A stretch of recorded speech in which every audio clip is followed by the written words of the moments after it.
Okay, back again. Today I'm going to make a couple very rudimentary tools, saying that like if you didn't really have anything and wanted to actually make them, I mean they don't have to be fancy, but we're going to do a straight edge and a very simple square.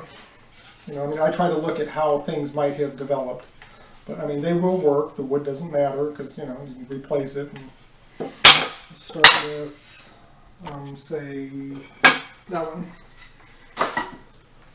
Which, just anything. You could split out a piece of wood if you don't have a saw, but I mean, you can get a cheap saw, a cheap plane, doesn't matter the size. I mean, you could do this with a chisel, which is basically just nothing more than a sharp piece of metal. So if you're metalworking, you could do that. I mean, I scribed a line on it, which you could say that you can either buy a marking gauge, or realistically, you could take a piece of wood, drill a hole, and ram a dowel rod through it with a nail, and you could still make it. It's simple.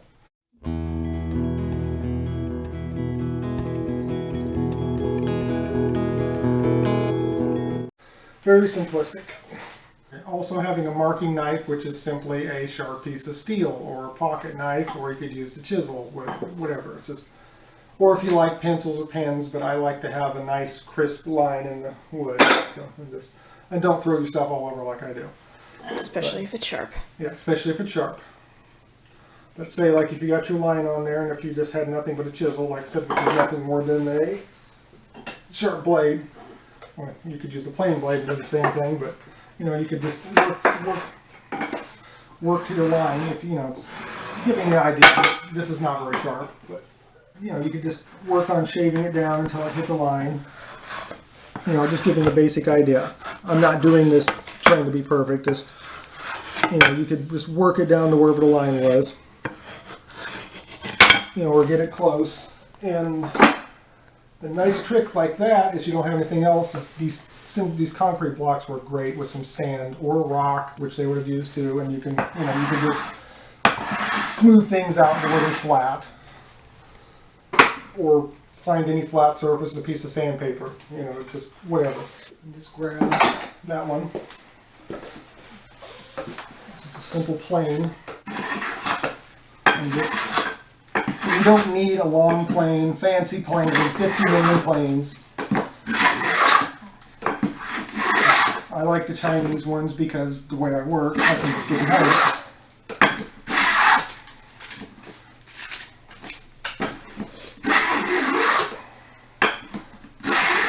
That and there's nothing like the smell of the wood. I mean, I'm not even going to get fancy with this and or go perfect because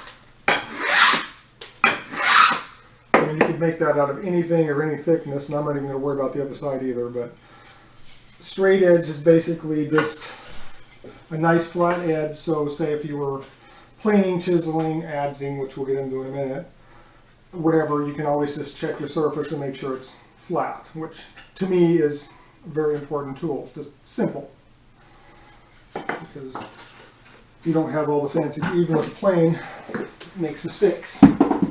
Or if you had an adze, which is again basically something I just lost.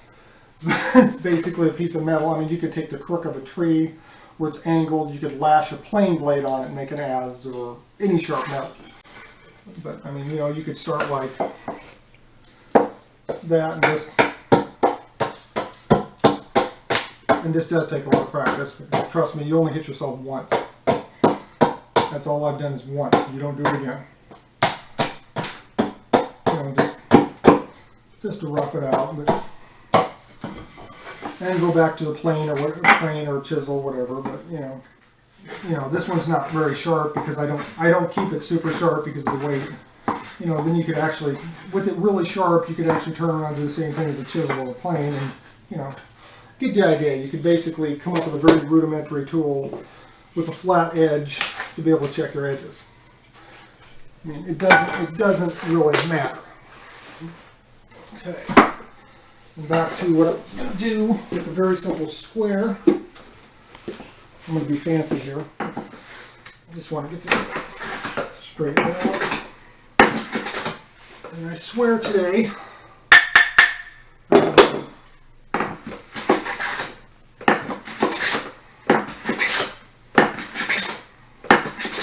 And what I have on the bench is a Chinese concept. It's just a piece of sheet metal with teeth cut on it, so when you're pushing your wood against it, it just holds it. But my bench is also set up right now for, I do a lot of sliding lid boxes, so it's more set up to do what I want. And I realistically would not be pulling the plane off the ground.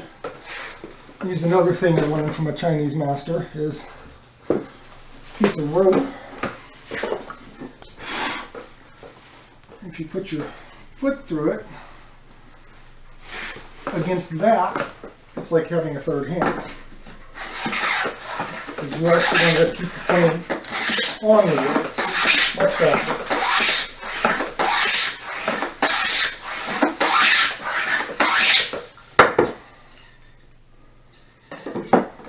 And if you want to remove a lot of wood, going against the grain is just perfectly fine. Just leave a little bit to smooth it out afterwards.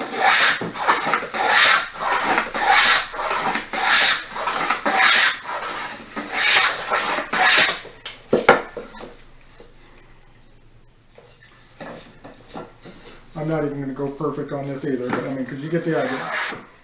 It's close enough. So we're not going for perfect for that. If you're going to actually use it, yes. I'm just going to find about the center line. These things are great for shorter pieces. What does this say about, like I said, we're just going very rudimentary. I mean,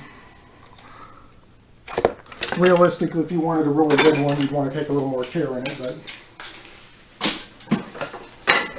And in one of these videos, we will get into how to make a very simple, I just made this very simple.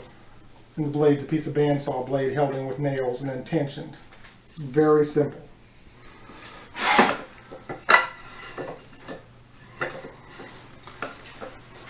So that's another advantage of this bench is I can sit on it, I can stand on it. This is not the best one myself to be doing this with, but and just lapping them together like that, you can either glue it, screw it, nail it, whatever, as long as these are flat. And if you put it up against something, I mean, it just, you know, but it makes a very simple rudimentary square as long as this is flat. And they don't have to be the same length. But one of the tricks is, if you're not familiar with squaring, would be, all my pencils and pens are missing, so it doesn't matter, would be to check if it's square, would be to come following from the top, would be to go 3 inches this way, make a mark with a pencil preferably, 4 inches this way, and then measure it in between here, and it should come up to 5. And if it's at 5, it means you're square. Or, if you can find something else around the house with square or whatever, you know, it's just very rudimentary if you don't really have anything and you need something you want to start. Say you want to start building all your own tools, and then make a nicer one later, which we'll go into eventually, half lapping these over and making it where it looks like, you know, one piece of wood. Which I have a very simple one I used for years, was just 2 half-inch pieces of wood. It was much longer and I used it for years. I built this bench with it. That entire chest was done with hand tools. There were half laps, tongue and groove. It was all done with these tools. And this square one was much bigger, but I cut it down because I just use it for small things now. But yeah, a much thinner piece of wood just lapped over and nailed, glued, screwed, whatever, is very, it works just fine. But as long as it's square and these sides are flat, it's very simple. Or like my fancier straight edge, which I made out of bloodwood. It's a very simple tool, but it's extremely handy with a square and that. You can do just about anything with making sure it's there. And one plane, you can get away with that. And another tool I think is basic is just a simple awl. I have bird cage awls, which bird cage were originally just holes through them and lashed together. But you can buy a cheap awl, any piece of metal, I mean it could have been bone, whatever, and just grinder file the tip a little bit where it's more triangular, square, and it'll go right. I mean, this is just a piece of yellow pine, but I mean just a little bit of pressure and that thing will go in seconds. can make a hole through a piece of wood that fast. Including, I've done it on oak and other wood. It'll just, very simple drilling. I actually use that more than I do on my drills. But yeah, you can do a lot with that. But like I said, with something like that, it's a little more advanced, but you could hash it. I mean, I'll have some pictures in there. You can see, but of Egyptian ones. But it's basically a piece of metal on there. I mean, this one's quite heavy. It was made in Romania for me.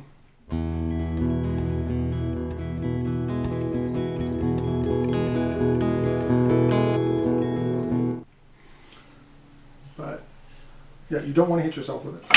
Trust me, I did one time. I slipped and caught myself down to fingers, and you won't do that again. But yeah, hashed onto a piece of wood with a metal, could be a plane blade, anything. It'll work if you wanted to go that route, or as I said, chisels, nothing more than a sharp piece of metal. But that's if you want to go that basic and that rudimentary and build all your tools.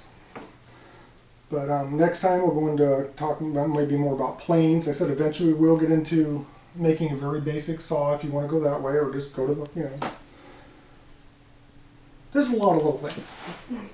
But if you start with the very basics, if you can make yourself a marking gauge, a marking knife out of something, an awl, a square, and a straight edge, and you've already got a saw and just one simple plane, even a short one, you can do a lot of stuff just with that. Okay, I covered the other basic things. If you wanted to say something to measure and you just wanted to make it, you could, I mean, all the ancient ones use finger measurements, which I tend to do a lot. I'll be sitting there going 1 finger, 2 finger, thumb, palm. I mean, you could make marks like that on a piece of wood, you know, and still whatever you need to do. You could take a piece of rope or string, have a section of that. I mean, you can use that to measure with if you have to. I mean, say, I mean, you know where that is. You could just do that.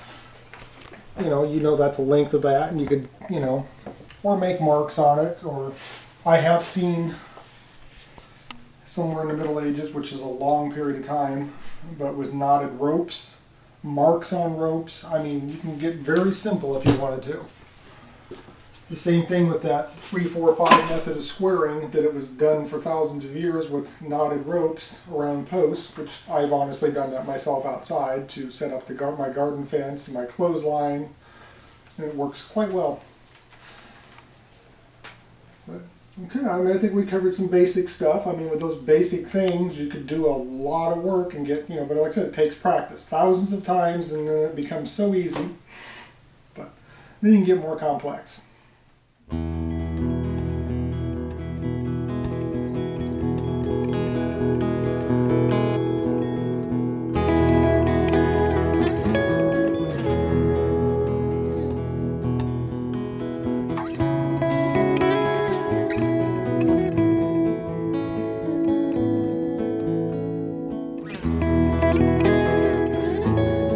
Okay, thank you for watching. I'll see you next time. And if you please like the video and subscribe if you want to see more.